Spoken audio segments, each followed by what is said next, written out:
assistir aos episódios 7 e 8 de When the Phone Rings e vamos falar um pouquinho sobre, mas antes disso, oiê, meu nome é Jéssica e se você não sabe o que ler ou assistir, me segue aí.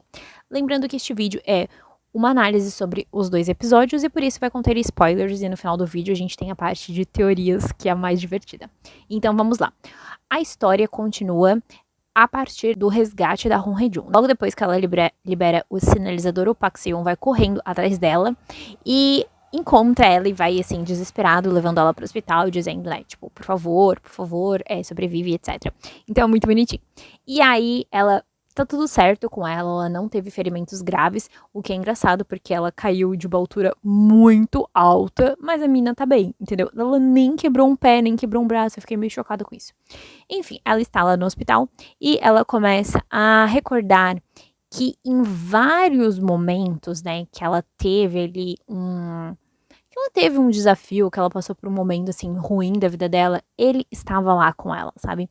E aí, a Hong Hae-jun acabou, então, abrindo mais o coração dela pro marido, no caso. A gente tem também o cara com heterocromia, o sequestrador, tentando invadir o hospital. O parceiro dele tinha dito que pra ele recuperar o celular. Então, tipo, ele chegou a entrar no hospital, chegou a tentar pegar, só que ele não conseguiu porque o nosso protagonista, ele estava lá.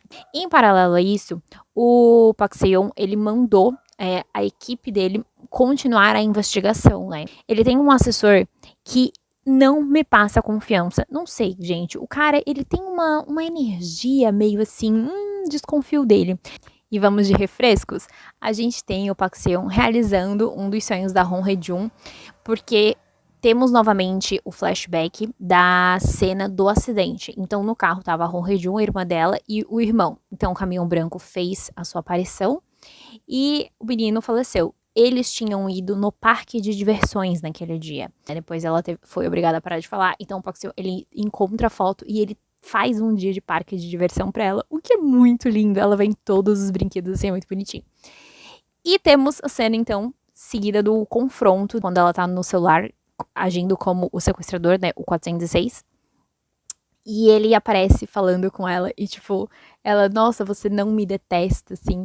E ele, tipo, eu nunca poderia te odiar, Hong Hae-jun. Ele praticamente confessa que ele sempre foi apaixonado por ela e eles dão um beijão. Assim, um beijão. Depois de momentos fofos entre os dois, né?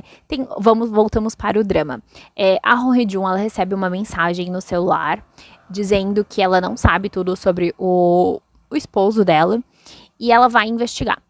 E ela chama o médico, amigo dela, para ir lá naquele orfanato. Então, assim, gente, pra mim é bem visível que tem toda uma treta envolvendo este orfanato.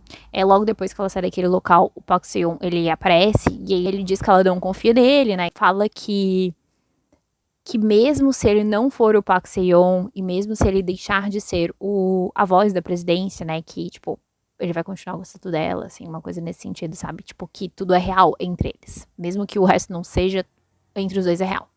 E vamos para a parte de teoria. Vamos emendar e vamos para a parte de teoria. Com mais flashbacks, ficou óbvio, então, que o Park Se-yoon, ele não é filho dos pais dele. Tem uma cena mostrando o Park Se-yoon grande, presenciando a pessoa que viria a ser o avô dele, né, nessa família, afogando uma criança. Provavelmente, o avô estava tentando afogar o neto de verdade, o Park Se-yoon de verdade, e ele viu, estava no pier e ele viu a cena. E aparece um senhor e cobre os olhos dele e diz, você não poderia estar vendo isso.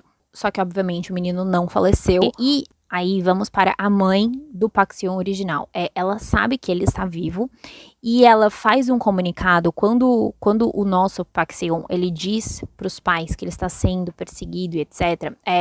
Vai ter toda uma comoção midiática, né? O pai dele tenta lucrar em cima porque ele é um candidato à presidência. Então, óbvio que o político vai tentar tirar alguma vantagem em relação a isso. Vai ter uma entrevista e a repórter pergunta se alguém quer falar mais alguma coisa. E a mãe do Park Se-yoon diz que quer.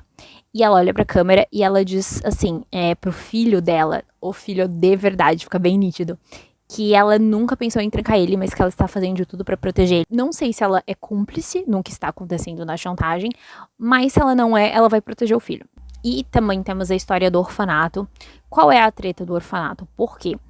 O padrasto da Hong Hae-jun, ele tem uma conversa com o pai do Park Se-yoon e ele diz assim, ó, espero que você não tenha deixado nenhuma ponta solta sobre o nosso passado, porque se você deixou, eu vou ter que dar um jeito naquilo. Então, um tom de ameaça. Então, assim, qual é o rolê dessas duas famílias? Talvez o que tenha acontecido seja semelhante à história de Blind. Eles usavam esse orfanato pra, sei lá, explorar as crianças. Que horror, né? Por último, mas não menos importante, a gente tem um diálogo entre o padrasto da Hong-Jun e a própria filha.